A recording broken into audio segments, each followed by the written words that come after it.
जय गुरुदेव। सभी को गुरु पूर्णिमा की बहुत बहुत बधाई।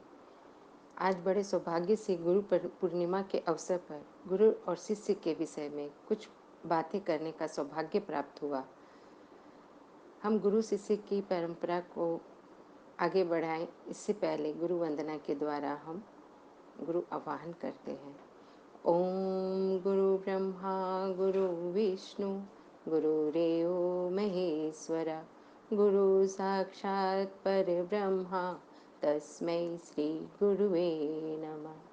अखण्डमण्डलाकारं व्याप्तं येन चराचरं तत्पदं दर्शितं येन तस्मै श्री गुरुवे नमः। मातृवक्तलालयित्री च पितृवक्तमार्गदर्शिका नमस्तगुरुसत्तायै श्रद्धा प्रज्ञायुता जया श्रद्धा प्रज्ञायुता जया। आज गुरु पूर्णिमा है। आज के दिन व्यास ऋषि का जन्म हुआ था। गुरु शिष्य परंपरा हमारे देश की पुरातन परंपरा है। गुरु कोई व्यक्ति नहीं, वह तत्व होता है। जो गुरु का अर्थ होता है, गु मतलब अंधकार और रु मतलब प्रकाश, जो अंधकार से प्रकाश की ओर ले जाता है। हम गुरु वंदना में भी कहते हैं गुरु ब्रह्मा गुरु विष्णु गुरुदेव महेश्वरा, अर्थात गुरु हमारा जन्मदाता है, गुरु ही हमारा पालन करता है और वह हमारी बुराइयों को दूर करके संहारकर्ता भी बनता है। तो गुरु और शिष्य का जो संबंध है वह अटूट संबंध है। अगर कबीरदास जी ने तो यहाँ तक लिखा है कि हम अगर सारी पृथ्वी को कागज़ बना लें और सारे वनराज को कलम बना लें और सारी सातों समुद्रों को हम अगर स्याही का रूप लेकर गुरु का गुण लिखना शुरू करें तो भी हम उसे नहीं लिख सकते। हम गुरु को समझ ही नहीं सकते, हम वहाँ तक पहुँच ही नहीं सकते। जैसे मान लीजिए कि हम गुरु तो बना लेते हैं। अगर हम हरिद्वार जाएं तो हमें गंगा तट पे कई गुरु ऐसे मिलेंगे, तो क्या हम किसी को भी गुरु बना लें? नहीं, हमें इसके लिए अपनी साधना करनी पड़ेगी। जब हम साधना करके अपनी पात्रता बढ़ा लेते हैं तो गुरु हमें स्वयं चूज़ करते हैं। वह हमें आते हैं शिष्य बनाने के लिए, जो कि अक्षर से सत्य है। एक बार विवेकानंद के साथ उनका शिष्य घुमा करता था। जो गुरु विवेकानंद करते वही शिष्य करता, क्योंकि उसे अपने गुरु में बहुत श्रद्धा थी। जब विवेकानंद सोहम की साधना करते तो वो भी सोहम की साधना करने लग जाता था। तब एक बार गुरु विवेकानंद ने सोचा कि इसे समझाना चाहिए। तब वो एक लोहार की दुकान में गए और वहाँ पे जो पिघला हुआ लोहा था उसे पी गए और फिर अपने गुरु को शिष्य को भी ऐसे करने को कहा। शिष्य एकदम अचंभित हो गया कि ये कैसे संभव है।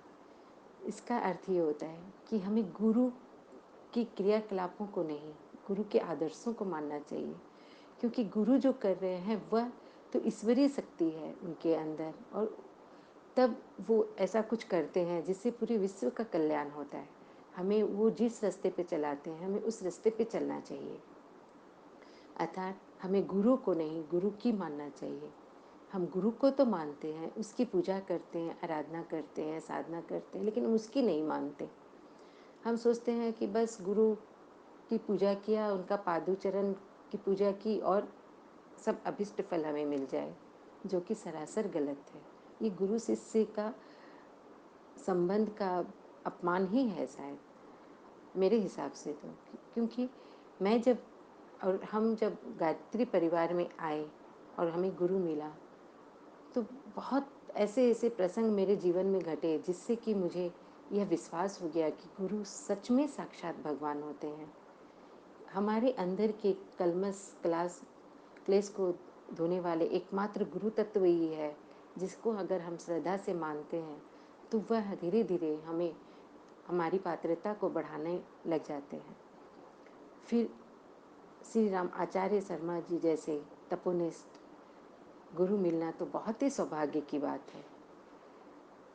गुरु मिलना ही सौभाग्य की बात है, और उसमें अगर कोई गुरु ऐसा मिल जाए कि जो पूरा जीवन ही लोक कल्याण के लिए लगाया और अपने शिष्यों का ही नहीं पूरे इस दुनिया का कायाकल्प करने का उन्होंने संकल्प लिया हो, तो ऐसे गुरु सत्ता को अवतरित करने में भगवान भी काफ़ी गर्वान्वित महसूस करता है। गुरु जी बचपन से ही काफ़ी सादगीपूर्ण जीवन जीने वाले थे। बहुत बड़े परिवार के होने के बावजूद भी उन्होंने कभी भी अपना अहम इसमें नहीं लगाया। 10 साल की उम्र में सबसे पहले जब उन्होंने गुरु दीक्षा मदन मोहन मालवीय जी से ली और उन्होंने कहा कि गायत्री ब्राह्मणों की कामधेनु है, तो इसको साबित करने के लिए वो लग गए गायत्री साधना में। और 15 साल की उम्र में उनके गुरु खुद उनके साधना कक्ष में अवतरित हुए ज्योति स्वरूप। और जब उन्हें गुरु दादा ने बताया कि उनके 3 जन्मों की कहानी, तब वो समझ गए कि उनका जन्म क्यों हुआ है। और उन्होंने कहा कि करिष्ये वचनतव, आप जो कहेंगे अब मैं ही करूँगा, वही करूँगा। और जैसे जैसे उनके गुरु ने उनको आदेश दिया वैसा वैसा उन्होंने क्रम चालू रखा और उसी अपने गुरु के रास्ते पे चलते चलते उन्होंने लोक कल्याण, समाज कल्याण, विश्व कल्याण के लिए वो कर दिखाया जो अगर देखा जाए तो किसी भी इंसान के लिए संभव न होगा। उन्होंने गायत्री को मुक्त किया, घर घर में गायत्री पहुंचाई और आज जो हम जहाँ भी गायत्री मंत्र का उच्चारण देखते हैं ये उनके ही तब्बल का परिणाम है। आज हर जगह देश हो या विदेश हो गायत्री मंत्र बोला जा रहा है। उन्होंने ऊंच नीच जात पात सभी को अलग कर दिया, सबको एक छत्र के नीचे लाके ब्राह्मणत्व का गौरव दिया। इस तरह महान गुरु हमारे कभी अपने विषय में न सोचकर हमेशा जन कल्याण के ही विषय में सोचा, चाहे वो फ्रीडम फाइटर के रूप में रहे हों या अध्यात्म को पहचान कर और उसे जन जन तक पहुंचाने के लिए हुआ हो।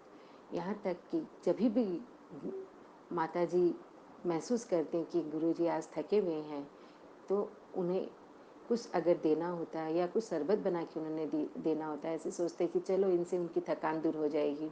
इसी में एक प्रसंग में आता है कि माता जी ने उन्हें एक बार जब गुरुजी काफ़ी थके हुए लग रहे थे तो संतरे का जूस दिया और गुरुजी ने लेखनी करने के समय में उसे ध्यान नहीं दिया और लेके मुंह को लगा लिया। जैसे ही उन्होंने मुंह में लगाया तब उन्हें सोचा ये तो पानी नहीं कुछ और ही है और उन्हें जाके उल्टी कर दी। वो फिर माता जी को जोर से बोले कि मेरे बच्चे एक एक पाव दूध के लिए तरसते हैं और अपना सब कुछ इस आश्रम को देते हैं और मेरे बच्चों की कड़ी कठिन मेहनत की कमाई मैं अपने ऐसो आराम में खर्च करूं, ये कैसे संभव है। तो इससे उनकी उदारता और उनकी कर्तव्य निष्ठा, समाज निष्ठा का हमें बल मिलता है। ऐसा ही एक प्रसंग आता है, एक बार उन्होंने एक भोपाल से फिजिक्स के लेक्चरर आए गुरुजी के पास और जीवन दान देने की बात कही।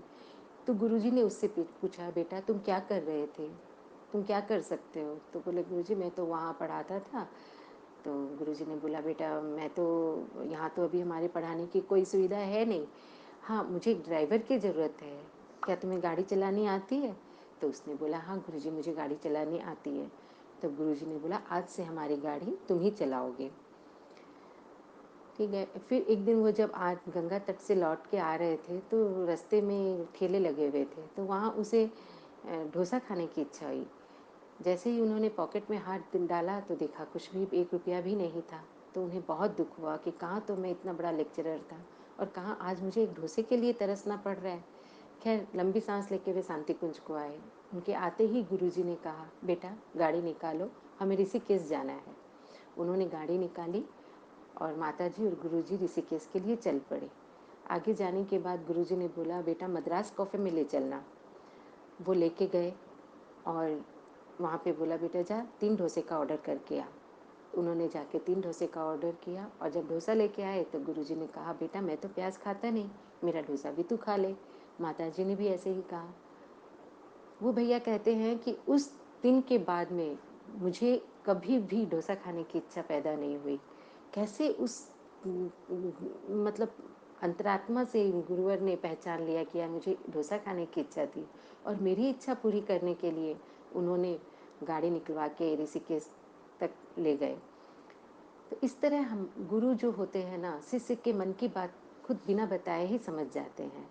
हमें कुछ भी उसे बताने की ज़रूरत नहीं पड़ती। उन्हें हम जो कहते हैं, जो नहीं कहते हैं, सब उनको पता रहता है। वो अंतर्यामी होते हैं। और फिर गुरु जब साक्षात ईश्वर अवतार होते हैं, तब तो भाग्य की सराहना जितनी करो उतनी कम हो जाती है। हम गुरु का गुण बिल्कुल नहीं बोल सकते। जितना हम बोलेंगे उतने ही उनके गुणों के को हम समझ ही नहीं पाएंगे। उन्हें हम सिर्फ महसूस कर सकते हैं। जिस तरीके से हम सूरज को महसूस करते हैं, हवा को महसूस करते हैं, वैसे ही गुरु गुण कहा नहीं जा सकता, अनुभव किया जा सकता है। इसलिए गुरु शिष्य की जो परंपरा है, हमें उसे ध्यान में रख के गुरु चरणों में अपना सर टेक के हमेशा उनके आचरण पे चलने की कोशिश करनी चाहिए और उनके आदर्शों को अपने जीवन में लाने की कोशिश करनी चाहिए। हमारा इसी तरह से हम गुरु पूर्णिमा को सार्थक कर सकते हैं। जय गुरुदेव।